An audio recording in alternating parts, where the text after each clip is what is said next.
I wanted to, so the overs and unders Yeah. are coming out. So I want us to give the audience have some fun here. Two overs and two unders, and I'll start this.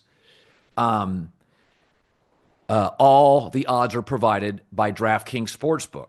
So I'm going to give you an under, then you give me an under, and then I'll give you another under, and then we'll do two overs. Okay. So my first under is the Chiefs at 11.5. Okay, Joe Tooney was by far and away had the most dexterity of any of their offensive linemen. He's gone.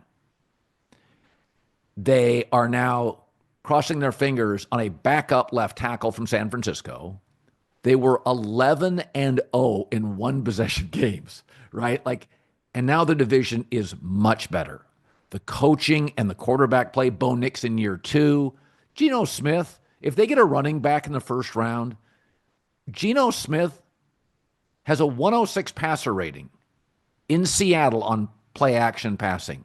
If you give him a run game, Geno's very good on 3rd and 2, right? He's very good with play action passing, 2nd and 5, 3rd and 2, 3rd and 3. So I don't think I would take the under. Now, maybe they just go 11-6, but I think the division is going to be improved. The quarterback play between Geno, second-year Bo. Again, I thought last year there were offensive line injuries with the Chargers. My guess is they'll be healthier. Okay, what say you? Give me an under. Did you say 10.5 on that number? It's 11.5. DraftKings has the Chiefs at 11.5. I would bet the under. Got you. They've won over 12 games, I think, every year Mahomes has started beside one. Yeah. But I hear you. You can have a good year. I mean, they won a Super Bowl winning 11. I would say an under I like. I do think the 49ers, who are the Rams won that division and were really good. And honestly, I mean, a couple plays away from potentially beating the Eagles. And who knows? They might end up in the Super Bowl and win it. They won it at 10-7, right? So, and they're a team going through a lot of transition. So the 49ers won 6 games, though they were in a lot of them. They kind of melted at the end in a lot of them. So I actually think a lot of people are going to think they're going to win like 6 or 7 games. I think they're going to be better than people think. But once you start getting over 10, like 10.5, you could win 9 or 10 games, be that 7 seed, hell, compete to win the division and have a good season. So I think the days, definitely this season, that's going to be very dependent on young rookie players. Yeah, they have 12 draft picks. Yeah, I mean we've seen the Rams the last couple of years. I don't know exactly, and they've been a fantastic team at the end of the year. They're not winning 12 games. So I think the Niners are probably more likely to win 9 or 10 games. I also think that division is just going to be, the Cardinals are just a tough game every time you play them. Yep. Obviously, the Rams are good, and Seattle going through a little bit of a transitional period, but their head coach, I think they're a pretty well-run operation. Sorry to interrupt this great video, but please remember to like and subscribe. Thank you. Now back to the video. Yeah, listen, they're one of my unders too at 10.5. Seattle? Yeah, they tried to get Greenlaw back from Denver. They did not want to lose Hufanga. Okay, those were 2 big defensive losses. And let's be honest, John, the Bosas get hurt. When Bosa was off the field last year, they were not a very good defense. They were really inconsistent. So now Hufanga's gone, Greenlaw's gone, Bosa will miss a stretch, and it's not a great draft. So I don't think there's an impact player defensively. Maybe if they got like Will Johnson at corner from Michigan, I think that would be a really, really, you'd have to be happy with that. Yeah. But yeah, I think I have San Francisco as a under. So I have Kansas City, you have San Francisco. I have San Francisco. Give me another under. I would say I think there's a chance Miami is like one of the worst teams in the NFL. Like it would not shock me if you tell me, as you and I are sitting here doing a pre-draft a couple weeks, Miami's in the mix. Maybe they don't have the number 1 overall pick, but I could see them being like the Giants or the Patriots, drafting 3 or 4. It would not shock me to see them struggle to win 4 or 5 games. I think they're going to be terrible. I thought that last year, and they just obviously when Tua's on the field, they're more functional. It would not surprise me at all if this Tyreek situation doesn't go away and he ends up playing for another team this year. I don't know if that trade would happen during the draft. I know they've pushed back against that, maybe at the end of training camp, but I just expect Miami to implode. I really do. I mean, I don't really like the Jets that much either, but like even last year, the Jets do have a lot of good players. Oh, I just absolutely. don't think Miami has that many good players, and they are one concussion away from all of a sudden Zach Wilson's their starting quarterback. Yes.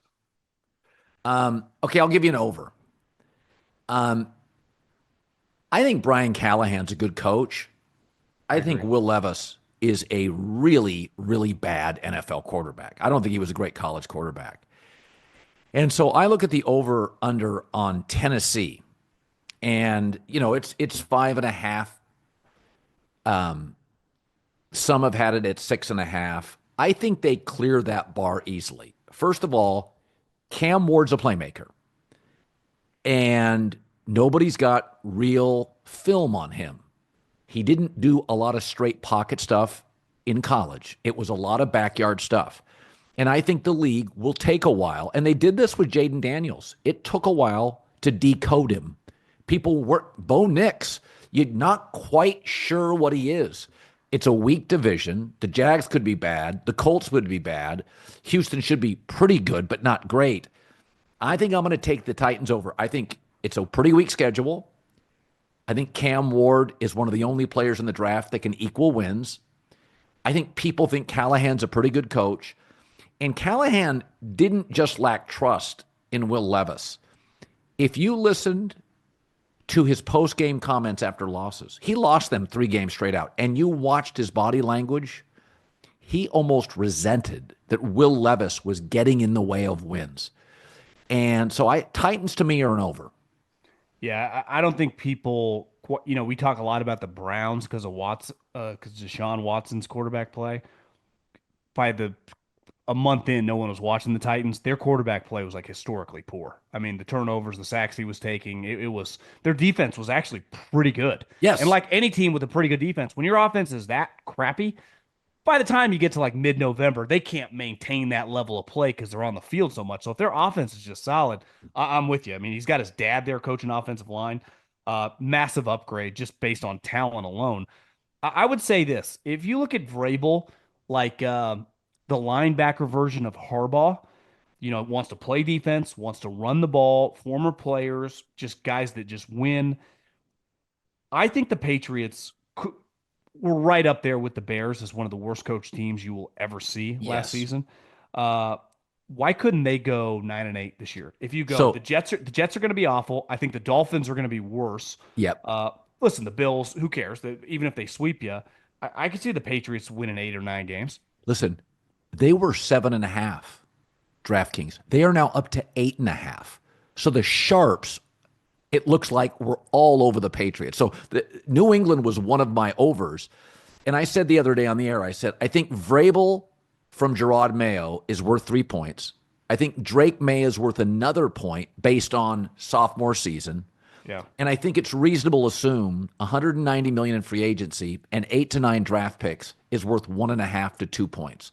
So if they're just 5.5 points to 6 points better, and again, you're talking about between the draft and free agency, like 8 to 9 new starters For sure. and a couple of high end starters. You're talking about Drake May potentially with a Travis Hunter. You're talking about the worst coach team to probably one of the 7 to 8 to 9 best coach teams. That's 5.5 to 6 points. They were 3-6 in one possession games with a rookie quarterback. If that's just 6-3, you don't have to go 9-0. This is an 8 to 9 win team. And again, the Jets are a bit lost. I agree with you. Miami's a mess. So I think New England's in play. I would say the other team would be, speaking of Harbaugh, the Chargers.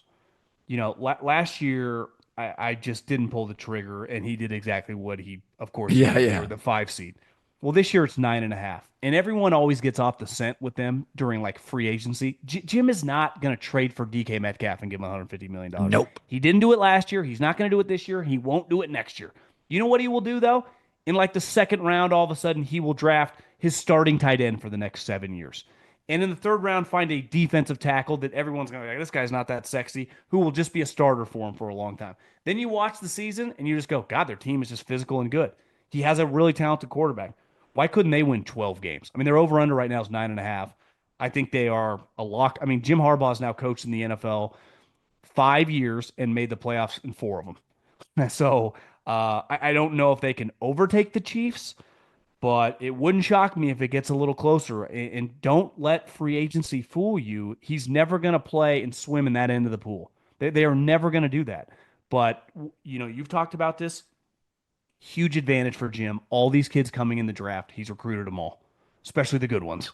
So he's going to know these guys. It's going to be a huge point of difference for him. I would expect them to have a good draft. His GM, I think, is pretty good. I mean, look at last year. It's like, how did they pass on Malik Nabers? I don't know. They just got their starting tackle for the next decade. So I think the Chargers, they fooled me is the wrong word. I just didn't have the cojones just because I was like, I don't know if their roster is quite good enough. They're not going to have great wide receivers. He typically never does, and he always wins. He won a national championship. He went to a Super Bowl. Like, he's not exactly going to have Jerry Rice in his prime, and it's going to work out just fine.